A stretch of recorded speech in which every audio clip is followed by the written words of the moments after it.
Hi, everyone, and welcome back to another live conversation in our ongoing series with Warren Munitz, founder of Integrative Coaching and author of the profound book, Infinite Spark. If you're new to this channel, don't forget to like, subscribe, and smash that notification bell. Share it with people that will find value. Each episode, we explore a different dimension of self-mastery and conscious leadership. Today's theme goes right to the heart of personal growth. Emotional maturity, the real marker of growth that no one really talks about. We often assume growth means acquiring more knowledge or success, but Warren shows us it's really about how we meet life emotionally, how we stay present, take responsibility, and respond rather than react. Warren, it's always so good to be with you. Welcome back, man. Thank you for having me. Let's dive straight into our first question. So, Warren, when we talk about emotional maturity, what does that really mean in practical, everyday terms? What does it mean to you? Well, okay. That's why I'm here. Perhaps let's frame what it looks like in action, how someone emotionally mature might respond differently in daily life.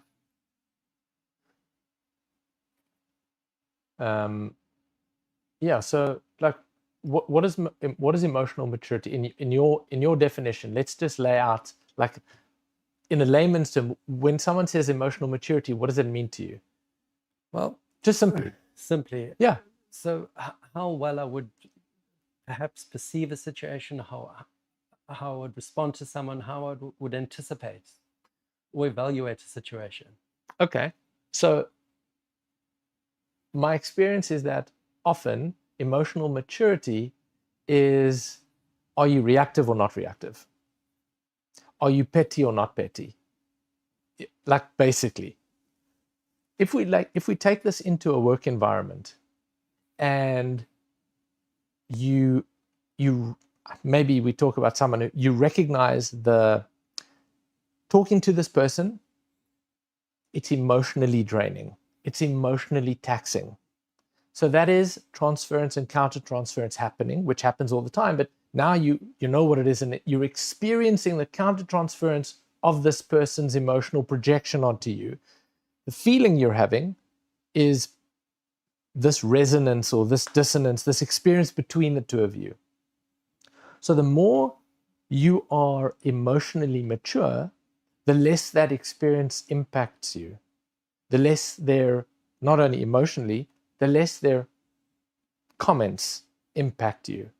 How you navigate your own emotions, how you navigate how you're showing up is probably the barometer of what we could term emotional maturity. So where is your barometer? How quickly do you process emotion? How quickly are you able to get knocked down by the wave of emotion, then get back up? Or do you get knocked down, and then a week later you're still complaining about what happened, and then you're dragging the story along and along and along? I got you. Okay. So how do you distinguish between emotional maturity and simple emotional control or suppression?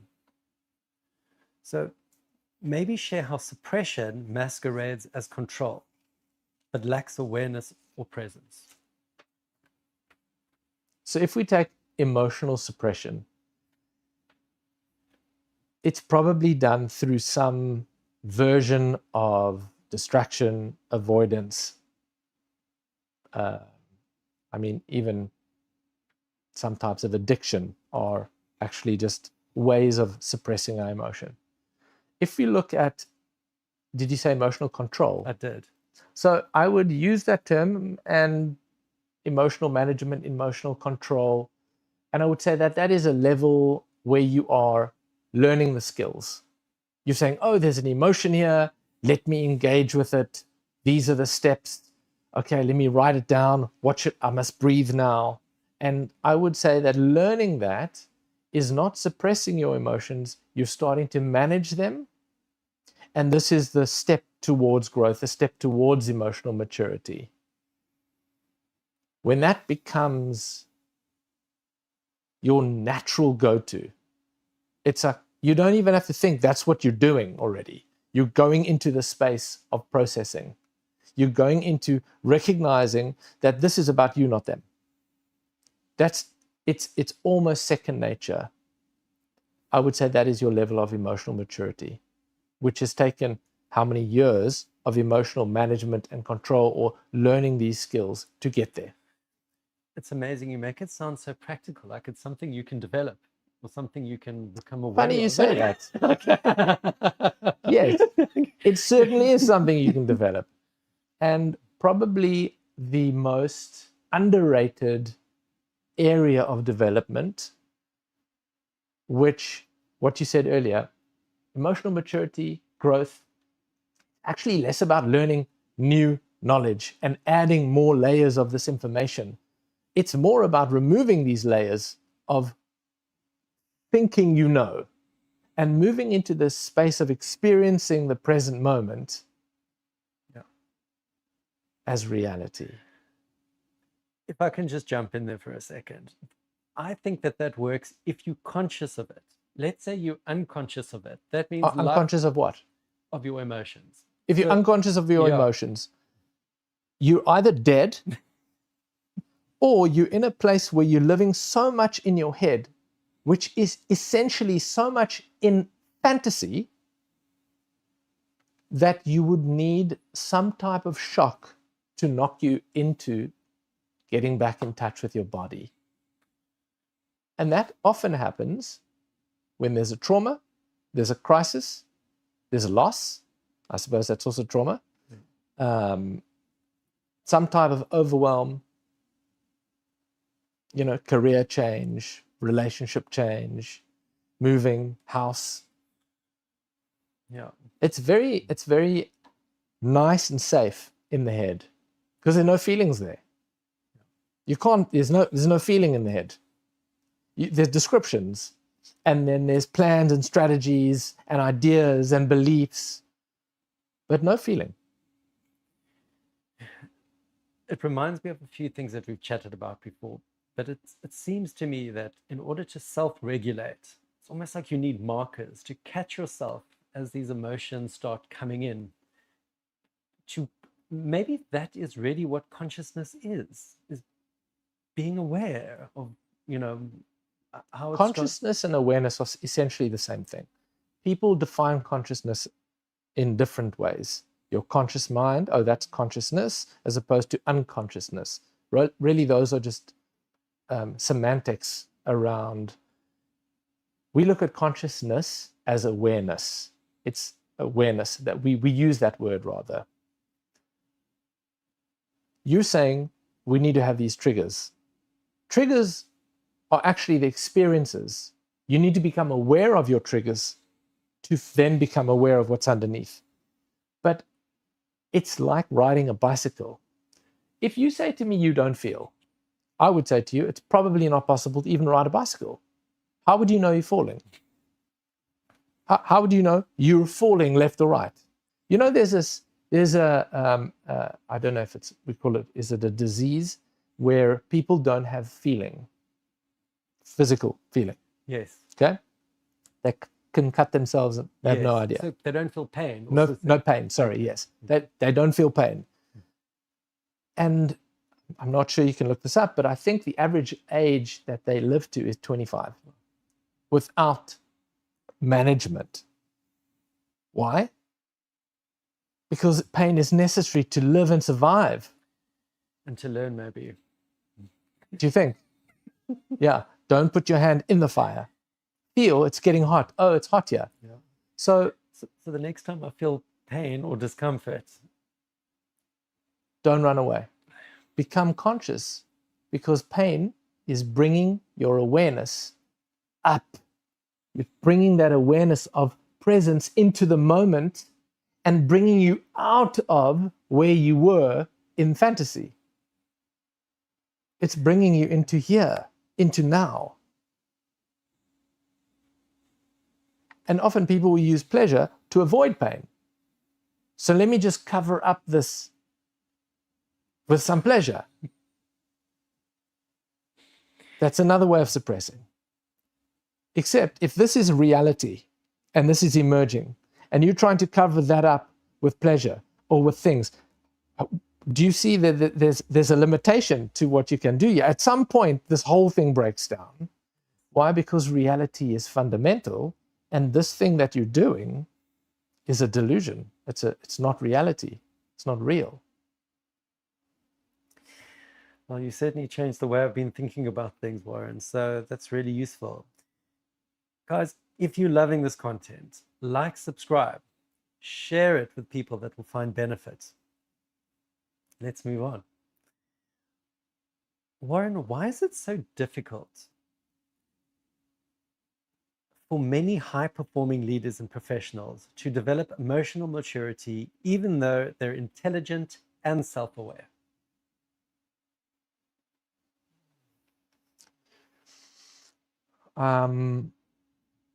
So who are you saying? Maybe I can prompt a little bit more. When you say self-aware, yeah, to me that means you're also aware of your emotions. If you're not self-aware. Then my question is, in layman's terms, Yeah. how does that then, if someone is self-aware, how does that then explain a lack of emotional maturity? And if that's the case, are we just down to someone's personality at that point? Is that they're just choosing to be that way? Give me an example, because if you're saying someone is self-aware and there's a lack of maturity or emotional maturity, then they aren't that self-aware. Okay. That's it. Awareness is the ground. If you're not aware, that just means you're not mature.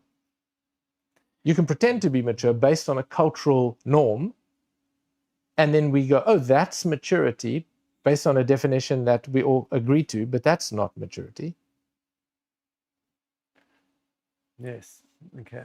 I think what I'm getting at is that, especially maybe with high-performing leaders, or let's say leaders in organizations that are holding positions of responsibility, one would hope that there would also be a level of humanity and sensitivity that goes along, with interacting with people the whole day.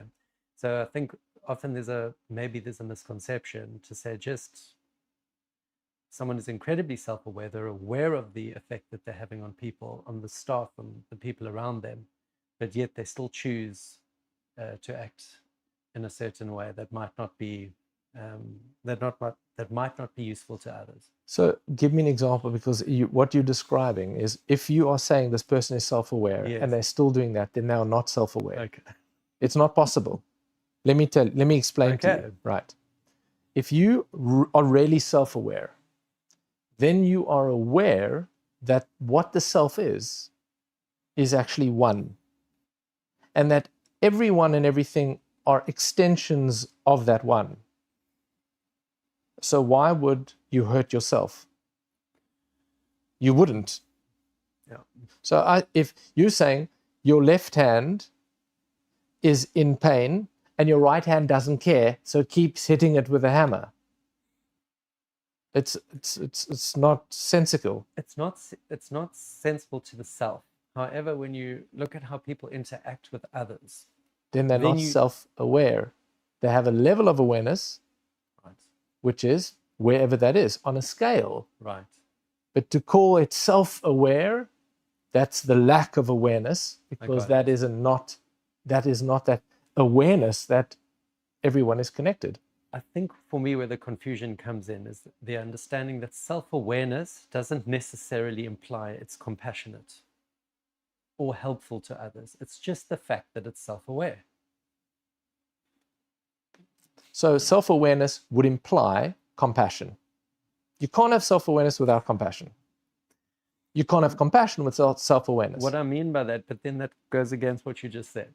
Because the way that I feel about it is, let's just say you have a manager or a team leader and you're in a situation where your team leader is responding to you in a disrespectful way, let's just say.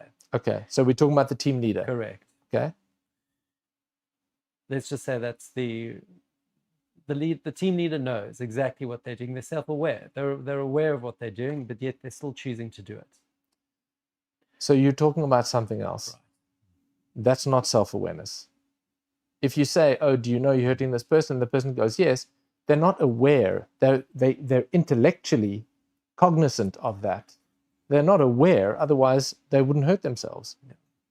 Because that other person is part of you. Yeah. You just don't know that. Yeah. And if you don't know that, then you're not self-aware. Okay. Yeah? Yeah.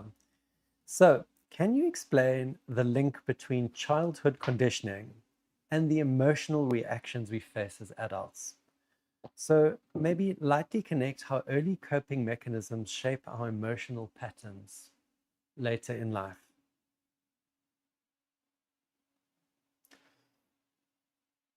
So I want to clarify your question. Okay. So if we talk about early conditioning, that conditioning happens on the individual who's experiencing the emotion that is present completely in that moment. The child is experiencing that intense emotion, then the conditioning is either the acceptance or the denial or the rejection, of that emotion. That's the conditioning. Am I accepted?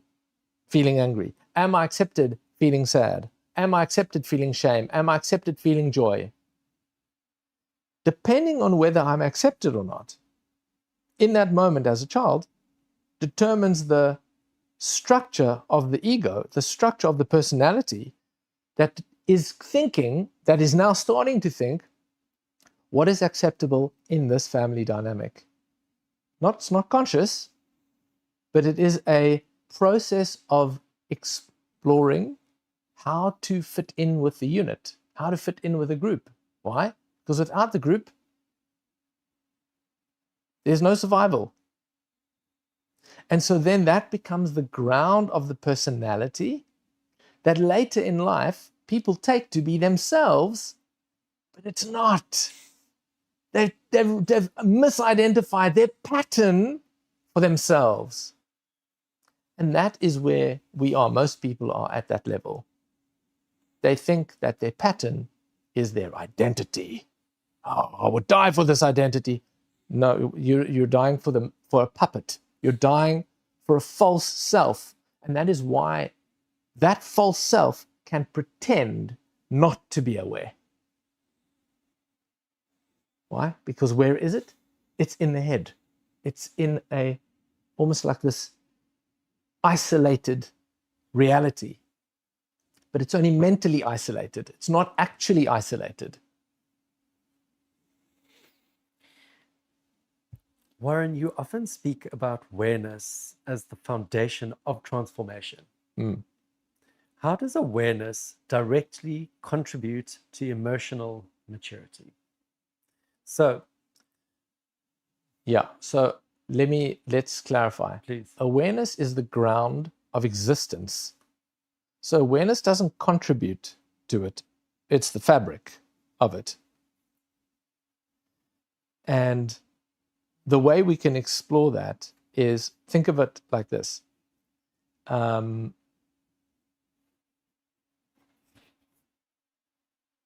If awareness is a field that allows objects to exist in, those objects become thoughts, emotions, beliefs, ideas, personality structure. They all exist in awareness. When awareness isn't blocked, avoided, then emotional maturity is there. When awareness is avoided and blocked, so you choose to live in this self-created false sense of reality, then there's a lack of awareness. So really, this isn't about adding layers and layers and layers and layers of knowledge and information and more. It's actually about regression and removing these layers, these false ideas, to the point where it actually becomes more and more painful to become conscious. Because what you are letting go of is the cozy, warm sense that you've created to feel safe in the environment that you grew up in. Fascinating. And answered a lot of other questions that have been swirling around in my mind. If you're enjoying this content, like, subscribe, share. Thank you for bringing such awareness, Warren. So, have we got time for a couple more questions? Sure, let's do it. So, picking up a little bit on what we had said earlier, can emotional maturity be taught? Definitely. Great. Because you're learning through building awareness of the starting off, even of the thought processes. At the very least, you're starting off with, are you aware that your thoughts are not real, that your thoughts are not reality? They are figments, they are illusions, they are patterns, they are lenses, they are filters. And the more you become aware of them, the more you start to notice that you're being taken for a ride by your thoughts. You're like sucked into a story and you don't even know it. But the more you become aware that there is something that is aware of the story, there's a gap, there's a space. That space is awareness. That space allows for a shift. And that is how you then keep going in. What caused that thought? When that thought comes, what do you feel? Another dimension. Is there a belief that is connected to this emotion or this feeling or that thought? Another dimension.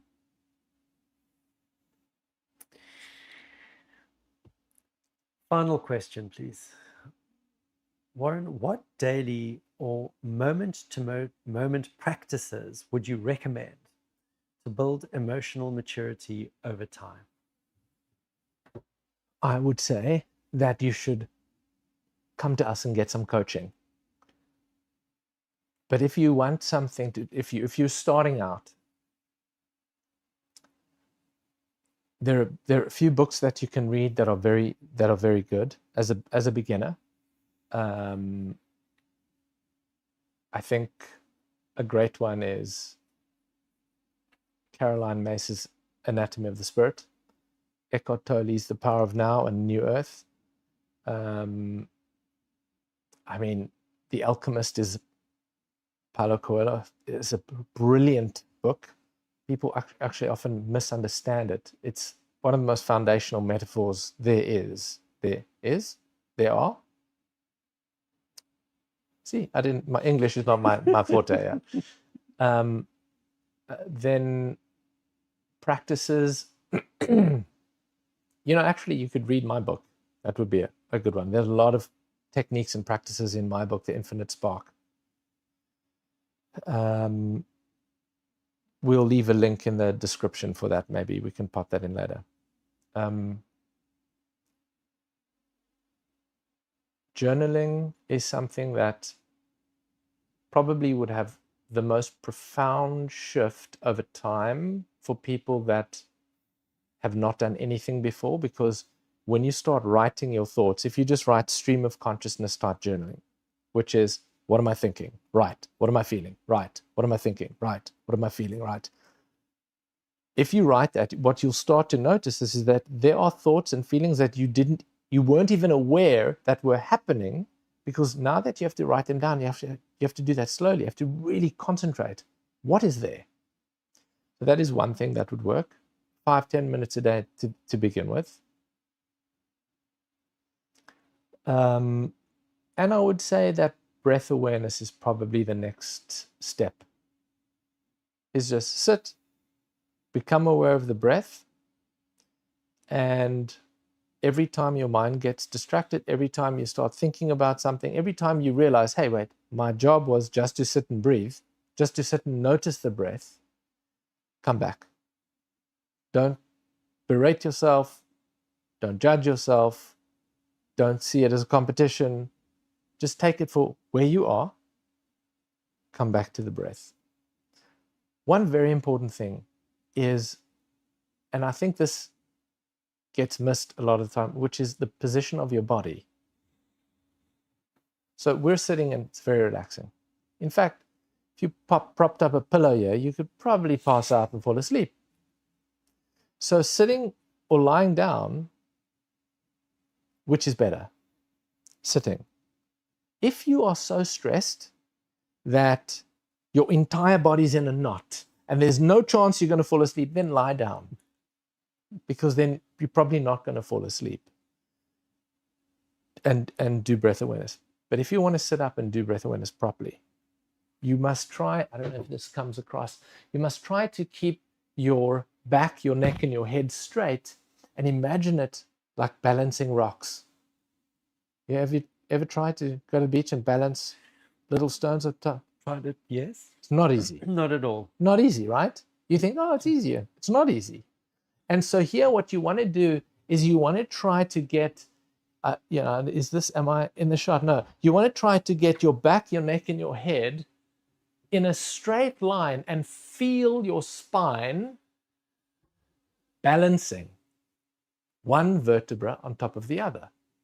Because when you find that point of balance, that in itself becomes about awareness. You're using your body as the laboratory for awareness. And the more you do that, the more you realize just how concentrated your mind and attention must become to recognize the shifts in awareness that are constantly happening. Constantly. When you realize that tiny fraction of a movement shifts awareness, then you will realize the impact that your thoughts are having on your mind.